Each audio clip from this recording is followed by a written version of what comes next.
Hey guys, I'm Jackie Brubaker, your host of That Girl the Podcast.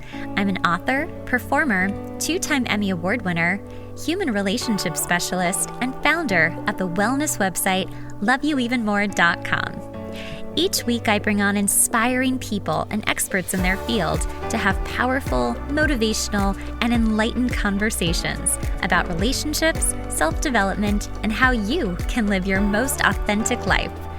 Follow us for daily updates on myself and the podcast at That Girl the Podcast and at Jackie Brubaker on Instagram, YouTube, Facebook, and our Patreon page.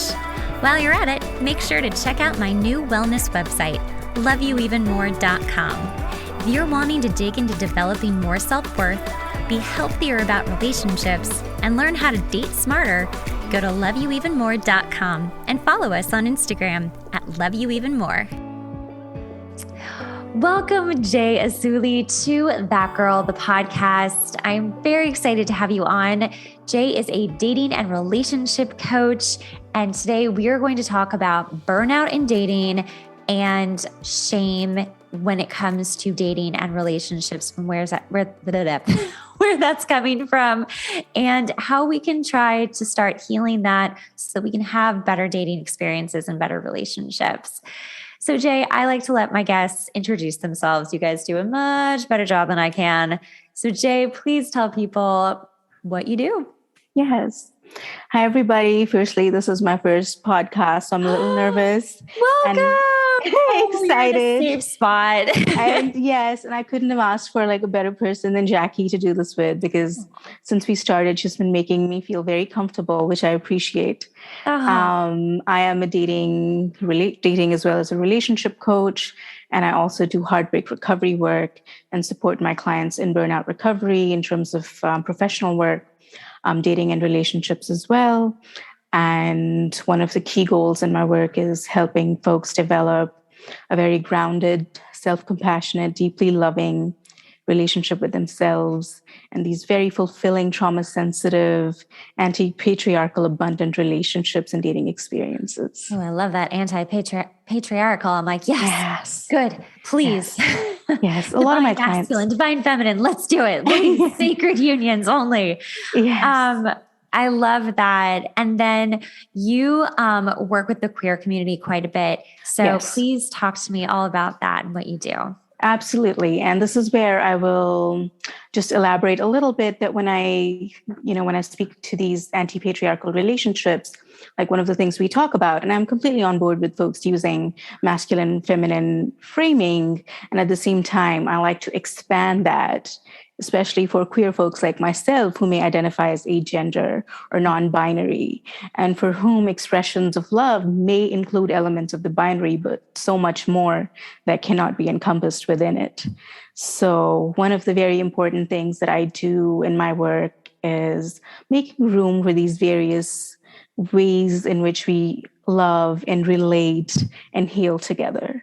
So, and of course, like queer inclusivity, BIPOC inclusivity for plus size folks like myself, darker skinned folks, chronically ill folks, disabled folks, all of that is extremely important to me as a human being and a coach.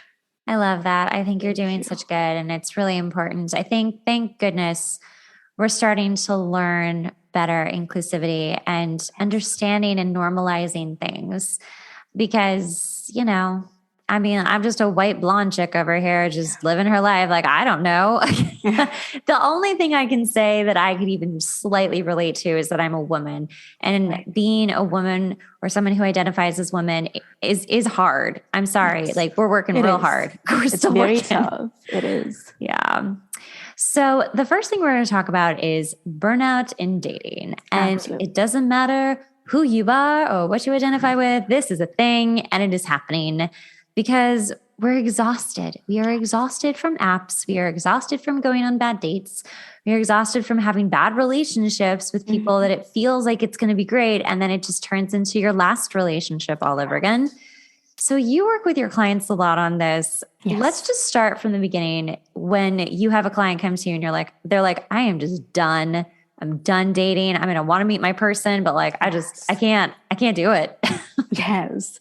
Yes. Thank you for asking that, because I encounter that so much in my work, in my own life. I'm polyamorous and I'm partnered and I date. And also with clients, who come to me. And these are some of the very common struggles that folks are facing. So one of my bigger, more important suggestions tends to be, if it is available to folks, to have a dating detox, to take a minimum of 3 to 6 weeks off dating. And oh my gosh, I was like 3 to 6 months, right? No? Yes. Weeks? We can do longer. Like, I think if folks have been, let's say, someone's been divorced or someone has had a very challenging breakup, then dating recovery is not the work I would do with them. Right. Pardon me, not dating coaching, because I would like to begin with the heartbreak recovery piece and then 6 months down the line, the dating piece. However, if those type of extenuating circumstances are not in, a factor, and folks are just burnt out from dating and the apps and like meeting folks and the dates going nowhere, then one of the things we can do, is taking a couple of weeks off dating and getting other things in our life in order. And when I say that, I mean ensuring we're getting enough rest, making sure that we get 2 hours of dedicated rest every day, which is outside of sleep, obviously. Oh, wow. And those 2 hours can include active rest, where, for example, like you may be sitting and reading something that is nourishing, that feels good. And it does not have to be like closing your eyes and taking a nap. But I also recommend folks have, if possible, 20-minute naps and, include that into our day. Mm-hmm. And because a lot of folks I work with are working women, working non-men. So, short bursts of productivity are better for us. And this connects with dating, and I'll explain in just 1 second. And what I mean with that is, let's say working for like 30 to 40 minutes, taking a 5 to 10-minute break. Mm-hmm. So all of these things contribute to us having more energy to devote to activities that help us become more visible in dating. Got it. Because if there's a lot of professional stress, and on top of that, there is the stress to show up on apps, to have the perfect dating like profile, to get the best pictures, to be going on dates and be prepping for that and getting dressed up and all of those things, it's a lot. So right. Burnout is inevitable. So having that rest in place, really taking care of ourselves, nourishing ourselves. And again, with the dating apps, limiting yourself to 2 to 3 apps. Like a lot of folks are everywhere, and it's like you don't need to be on 5 to 6 apps. Even if you start with 1 or 2 apps. Yeah. I so feel that. Like apps. First of all, I don't even like to text my own friends, much less right. message strangers on an right. app where I feel like I'm a piece of meat to begin with. So I only do 1 app at a time, and I love it. Yeah. Like I only match with about 5 to 7 people, because right. that way it's like, if anything is going to spark or go anywhere, it's like, okay, cool. Like at least I remember who it is, mm-hmm. versus like multiple people. You're just like going down the list and you're like, I don't know, like who was that again? I don't care anymore. Yes. And that's what happens is like, you're exhausted if you're not balancing, which is what you're talking about, is just yes. balancing your life more, having more time for you so you don't feel spent, so that you could mm-hmm. actually have a conversation with a stranger and not feel yes. resentful. Yes, absolutely. And the apps are meant to keep us on the apps. Like it's a huge yeah. part of the attention economy. These yeah. apps are like very tempting places to be on, and the swiping and the constant checking for text responses, all of that. And so I agree. If you can stick with 1 app and just focus on that and say, I'll get on this app just 3 times a week. Ooh, Yes, because it's not necessary to be on there every single day. Yeah. Like folks who are for you, even if you're monogamous and you're looking for, let's say, a single person to date, they're not going anywhere. The universe won't snatch them from you, that opportunity from you, if you're not on these apps constantly. I have a really funny story. So I was on Hinge just recently, And I matched with someone that I'd actually worked with. He's a comedian. And I remember working with him a couple of times and thinking, he's like the nicest guy. Like, I would actually really like to date him. And we matched. And I was like, oh my gosh, is this a sign? And we were like totally having the cute conversation back and forth. And then it just like dropped off. And I was like, this is so interesting because, and I was supposed to work with him like a couple of weeks before we even matched. So like, but it got canceled. And I'm like, we were really meant to like meet at least, Right. kind of. Yes. But then I was like, but then it just like went nowhere. Okay, well, that sucks. But then I really do believe that the universe is what you're saying. Like, I agree. they're not going to take anyone away. Or if they do, let them. Let it take you away. It's fine. Let it go. It's removed from our path. And I don't mean to like in an objectifying way, like referring to people as though they're boulders in our path. Like when people, you know, some of them are. Yes, that's also true sometimes. I agree. But like in a more general sense, like when things don't go too far, it can feel like a huge loss. But I feel like spirits, ancestors, universe, guardians, that they know more than we do sometimes, a lot of the times. No, they're guiding. Just talk to your guides more, you guys. You don't even need the apps. Just talk to your angels and guides and ancestors and be like, hey, where's my person? Would like to meet them now. Make some demands. And, you know, I tell folks this, another thing that helps with burnout is in our culture, because of all of these, you know, social changes and how, because of the digital economy and how much we are on computers, apps and stuff, we don't do as much. We think that we don't do as much organic dating, but a lot of folks, a majority of folks actually find their partners through their friends, through their social circles, through their families. So this is something folks are not aware of. And I remind clients, instead of burning out on apps, and you don't have to, there are ways to use the apps that are not contributing to burnout, some of which I brought up. But speak to your ancestors, speak to your guides, speak to the universe if you're not, you know, spiritual in specific ways. If you're a person of faith, speak to God. Yeah. And let these benevolent forces know that this is what I'm seeking. Right. And I'm seeking healthy, beautiful love. And speak to your trusted friends. Let them know, hey, I'm open to being connected. You know, if you know someone, I'm open to getting to know them. So that takes some of the pressure off being on the apps constantly.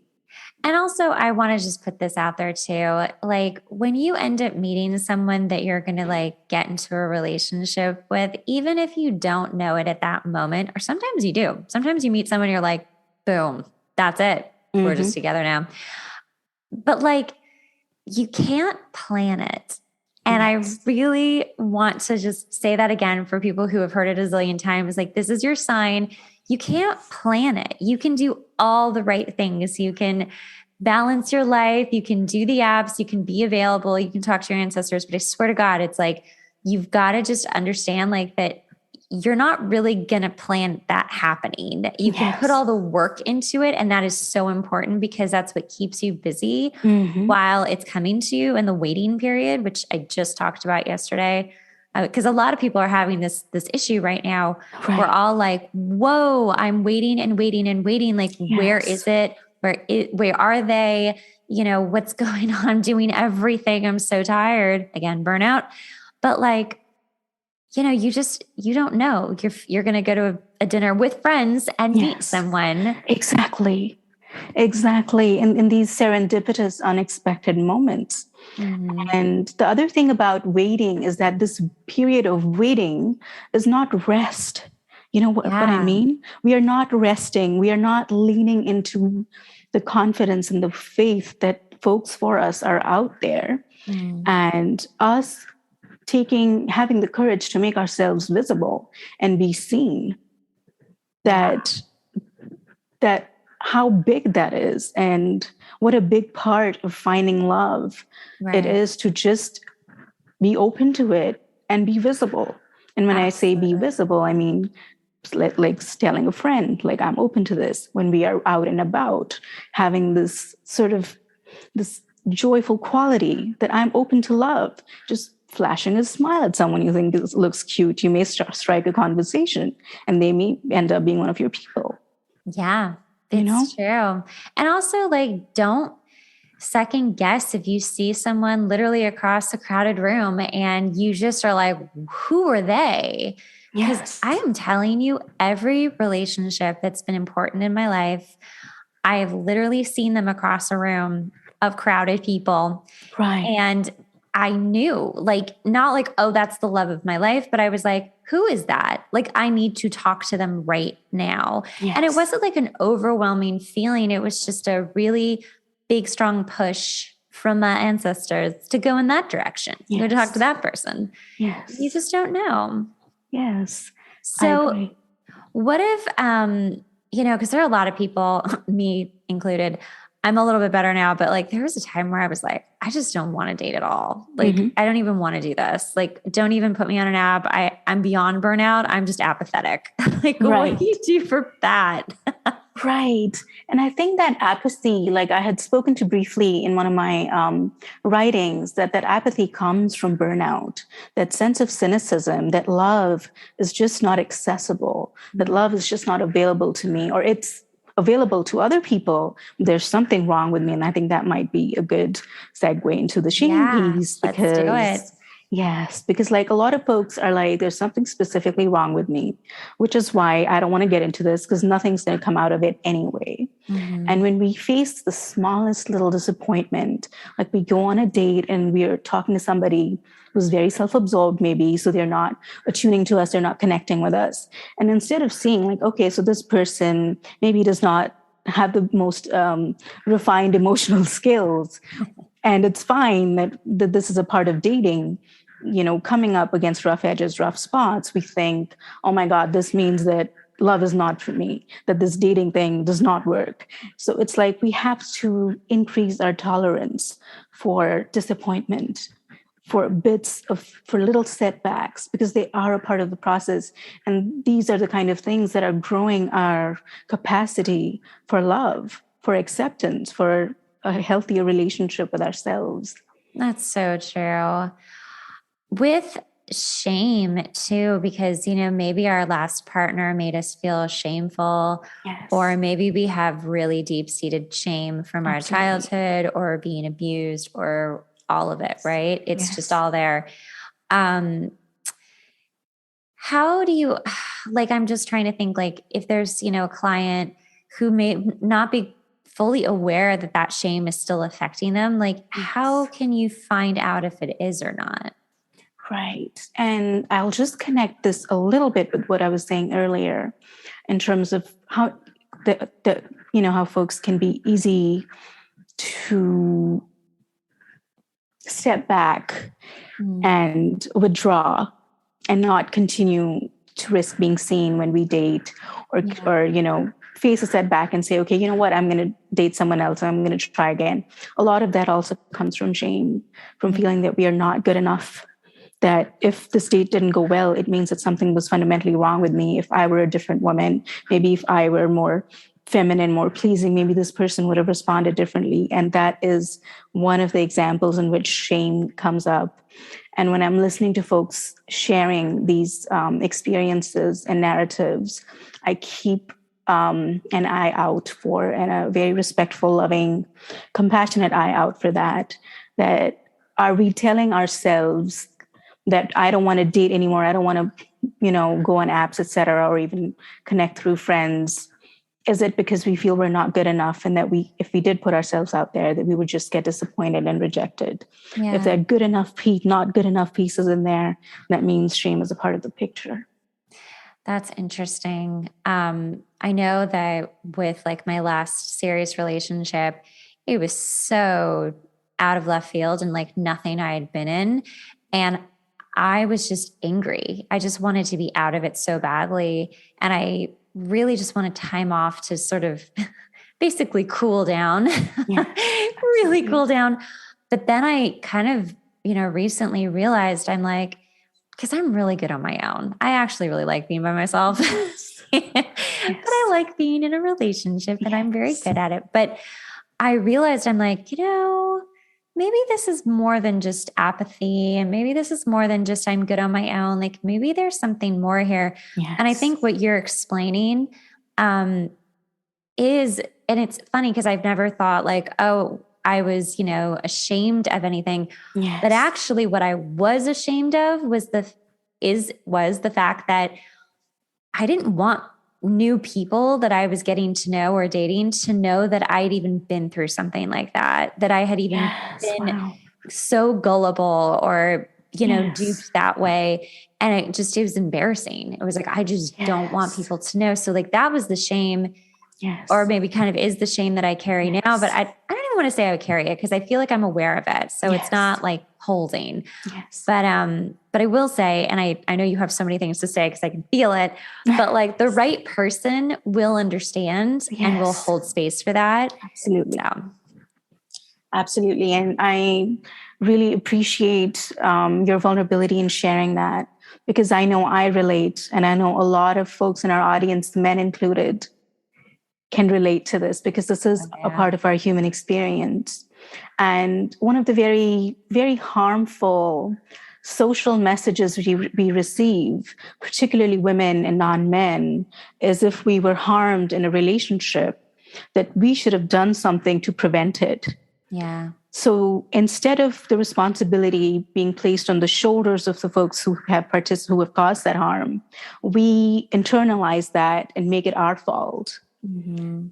And what I mean by that is not saying that we shouldn't examine the ways in which we may have abandoned ourselves, ways in which we need healing, but that the harm that people cause is not because we were gullible. Because this is what I tell folks all the time. There are people with poor boundaries. There are people who are naive and people who are gullible who do not get harmed, because those things are not invitations to harm people. Right. That's such a beautiful piece of advice. Yes. And like, just say it again, because I really want people to hear that. Of course.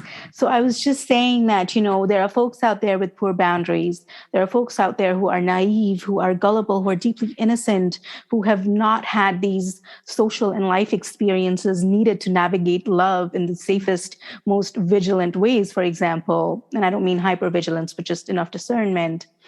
And they don't get harmed. Yeah. So if someone can be gullible and receive love and compassion and care and protectiveness from a partner, then we know that it's not the gullibility that makes us deserving of harm. Mm. It's the other person's own issues, their own baggage, their unhealed selves. And that is not ours to carry. Yeah, absolutely. Shame is such a weird little animal. It just stays and it hides too. Yes. There's a lot of shame I didn't know I had from something a long time ago until it decided to bubble up and was like, hey, I'm ready to be worked on now. And I was like, whoa. I didn't know you were in there. What? Did I not know a whole chunk of myself? And it's true. I didn't. It was very stuffed down.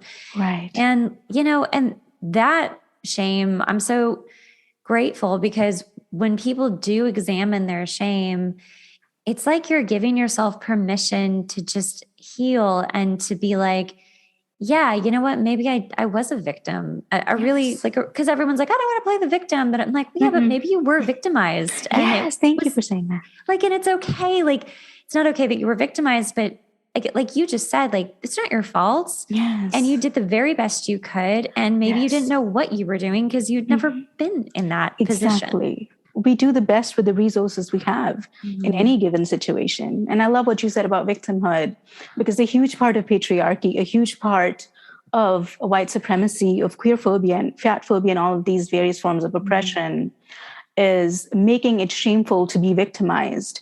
Yeah. Rather than making it shameful to victimize other people, to be the one causing harm. So folks can cause harm and get away with it with greater ease, but folks who have been harmed, who have been victims in a situation, are the ones who carry that shame. Right. And again, I'm not saying that people who cause harm, that shame is a good corrective tool for that. But what I'm trying to say is that instead of putting responsibility where it should lie, that it's people who are made to feel like victim is a dirty word, that victim is in fact a dirtier word than being a victimizer. Yeah, I really feel that. I really, that resonates for me so much, because everyone's like, no, I don't want to be a victim because I think it implies that you're weak or you're, yeah, you're weak. And it's like, no, it has nothing to do with that. Like you were hurt, you're hurting. Yes. That's it. Yes. Like you are getting stronger, you are healing, but in the moment, like it's okay to be hurt. Yes, absolutely. That doesn't mean you're weak. No, not at all. And I think this also comes up in how we show up in dating.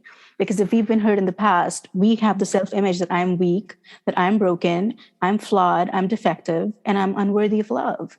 And it's like, none of that is true. That is shame that we have internalized, and that has become a part of ourselves and how we view ourselves. And because shame is about the external bit, how people see us, and the internal bit, how we see ourselves, it can really it can really help to adjust the lens from which we view ourselves.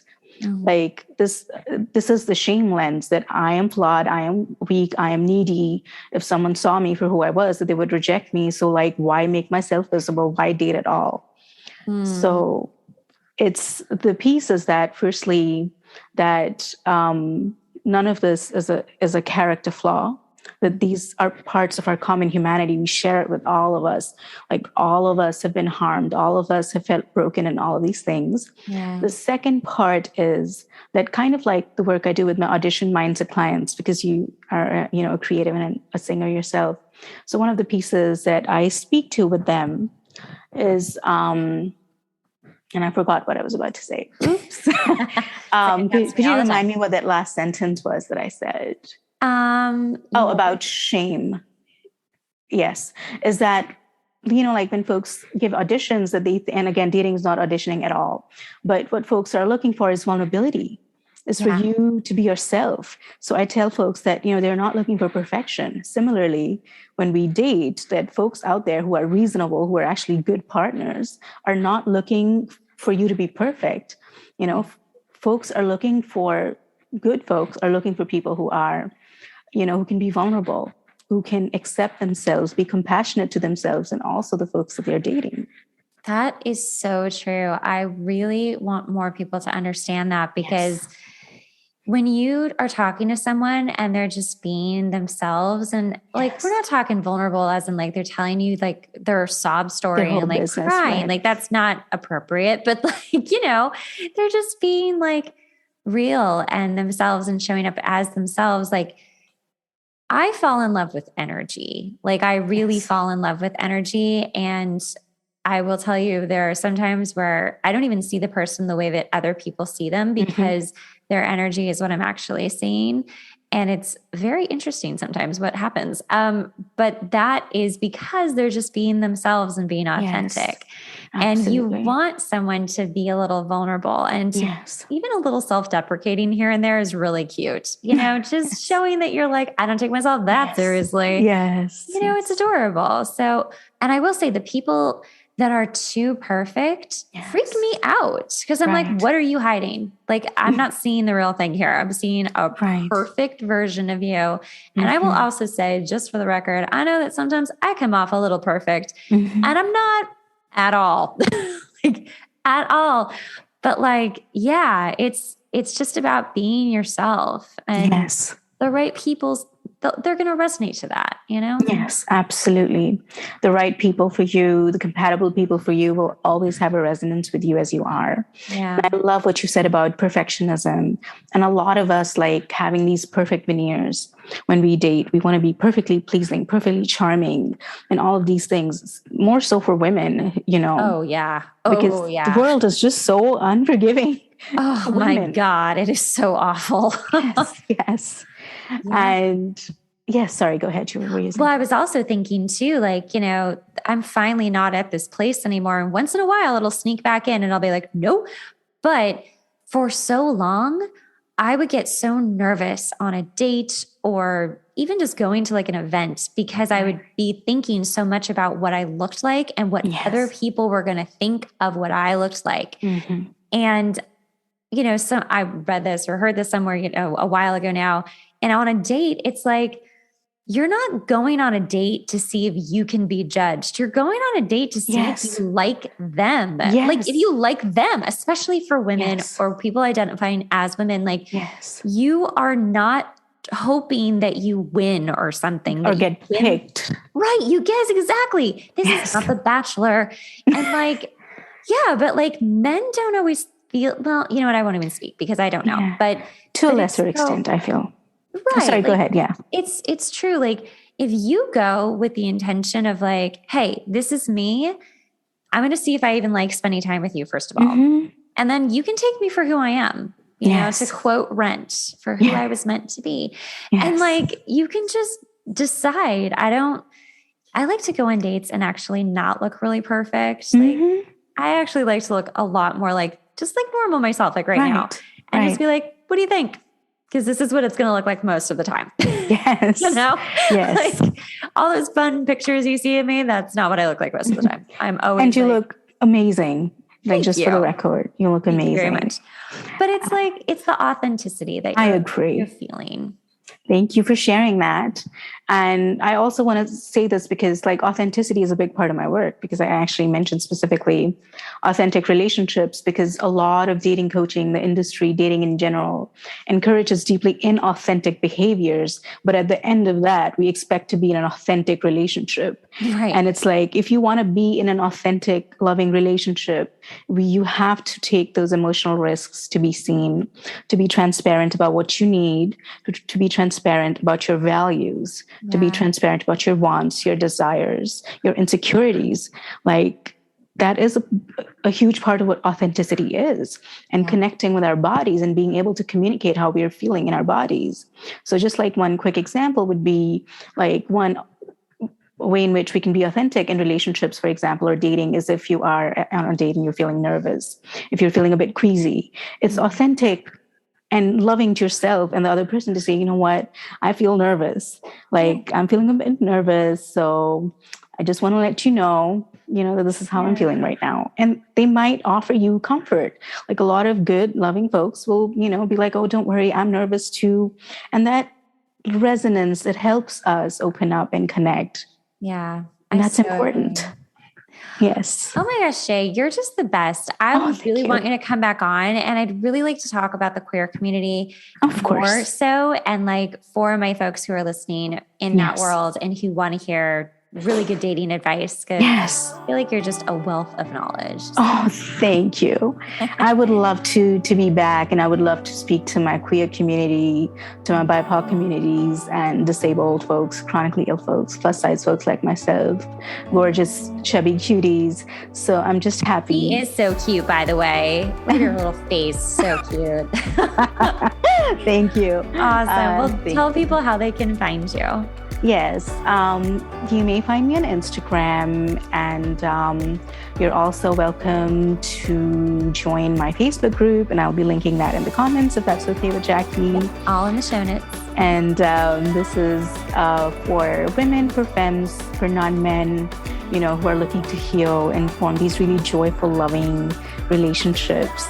And I'm also in the process of starting a blog and a podcast, and I'll keep you folks updated on that as I'm hopefully back on the podcast again. Yes, of course. Oh my gosh. Thank you so much, Jay. This was awesome. Thank you. I loved it. Thanks, Jackie. Thanks so much for listening to the podcast. Remember, sharing is caring. Make sure to rate the podcast and leave a review. We really rely on this to help get the podcast out there. Also, make sure to watch the video version on YouTube at That Girl the Podcast.